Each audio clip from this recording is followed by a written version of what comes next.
لدينا بهذا الفيديو وصفات رائعة مجربة مضمونة وناجحة لعلاج التجاعيد حول الفم وحول العيون وعلى الجبين، وكذلك تجاعيد الرقبة مع شد البشرة وكذلك تصفية البشرة وإعطائها النضارة.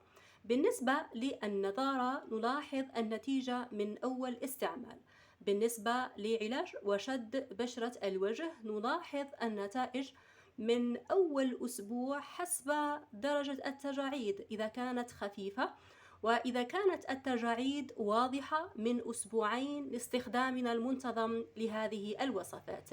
فقط نختار حسب ما يناسب نوع البشرة أو حسب المكونات المتوفرة لدينا في البيت. أولا نبدأ بوصفة الشوفان مع الموز. هي بالنسبة للشوفان أو الخرطال نأخذ ملعقة كبيرة من الشوفان، يمكن استعماله مطحون أو بهذا الشكل طبعا حسب المتوفر. غير متوفر عندك شوفان في البيت يمكن استعمال نشا الأرز أو نشا البطاطا. نضع حوالي 2 ملاعق طعام كبيرة من الماء المغلي على الشوفان ونتركه إلى أن يصير مثل العجينة لحوالي 10 دقائق إلى أن يصير الشوفان مثل العجين بهذا الشكل. نتحصل على الشوفان ثم نضيف القليل من الموز. نأخذ القليل من الموز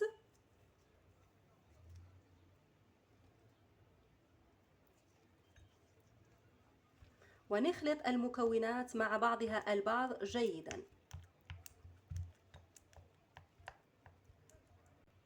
ونتحصل على هذا الماسك. بالنسبة لصاحبات البشرة الدهنية والغير حساسة نضيف ملعقة صغيرة من عصير الليمون الطازج.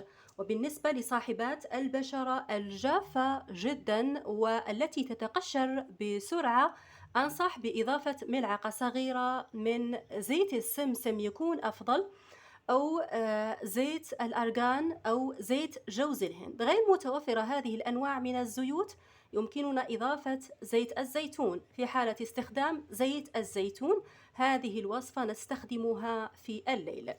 بعدها نضيف كبسولة من كبسولات الفيتامين إي أي الفيتامين هاء لهذا الماسك. ويمكن استعمال كذلك الزيت من القارورة. نستخدم ربع ملعقة من الزيت إذا كان متوفر، ونخلط المكونات جيدا مع بعضها البعض.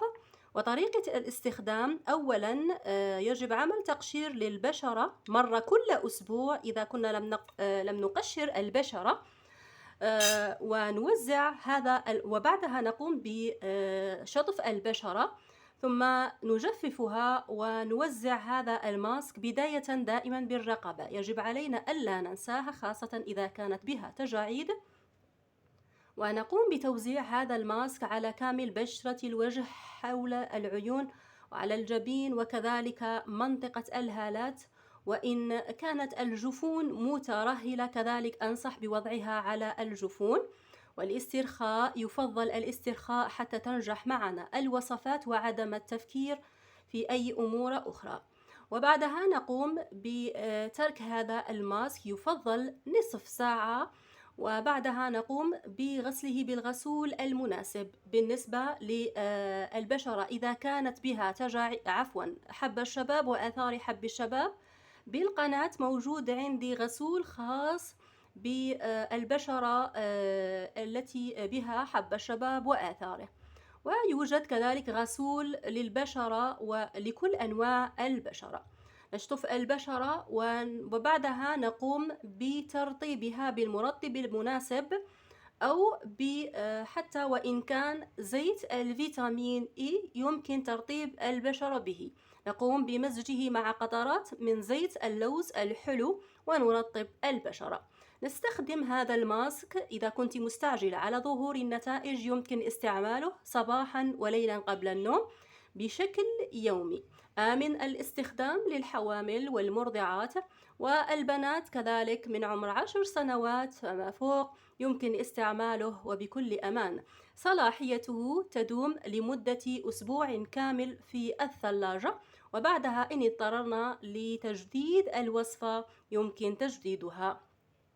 ننتقل لعمل الماسك الثاني، كذلك هو رائع لبشرة الوجه وعلاج التجاعيد وشد البشرة.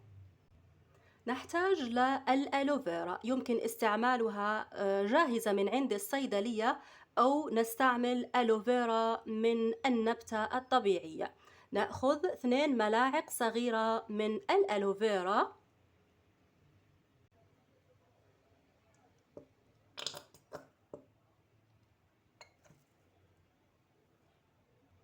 ثم نضيف القليل من الموز. طبعا الكمية هنا لتكفيك أسبوع كامل. نخلط المكونات جيدا مع بعضها البعض، الألوفيرا مع الموز. صاحبات البشرة الدهنية والغير حساسة هنا نضيف عصير الليمون، وصاحبات البشرة الجافة جدا كما سبق وذكرت.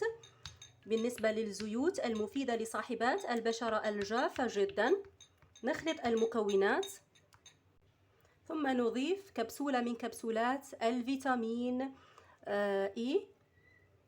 يمكن استعمال كبسولات الأوميغا 3 كذلك، هي ممتازة للبشرة. ونخلط المكونات جيدا مع بعضها البعض، ثم نقوم بتوزيع هذه الوصفة على بشرة الوجه مثل الوصفة الأولى. هي آمنة للحوامل والمرضعات وكذلك البنات الصغار من عمر 10 سنوات فما فوق. طبعا بالنسبة للذكور لمن بشرتهم طبعا فيها حب الشباب وآثار حب الشباب أو تصبغات، يمكنهم كذلك استعمال هذه الوصفات وبكل أمان. صلاحيتها أسبوع كامل في الثلاجة، وبعدها يمكننا التجديد. الوصفة الثالثة نحتاج فيها إلى قطعة من الموز والزبادي الطبيعي، يوغورت طبيعي أو دانون مسوس. نأخذ ملعقة صغيرة من الزبادي الطبيعي اليوغورت، يمكن كذلك استعمال الرايب في هذه الوصفة، أو بيتي سويس كذلك يمكن استعماله إذا توفر لديك في البيت. بمكونات فقط بسيطة يمكننا عمل ماسكات لإزالة التجاعيد، ولكن يجب المداومة والصبر وتحسين النفسية. كذلك نبتعد نهائيا عن تناول الحلويات والسكريات لأنها عدوة للبشرة وللصحة. ثم نضيف كبسولة الفيتامين ه أو الفيتامين إي لهذه الوصفة، ونخلط المكونات وتطبيقها على البشرة مثل الوصفات الأولى دون تكرار الشرح.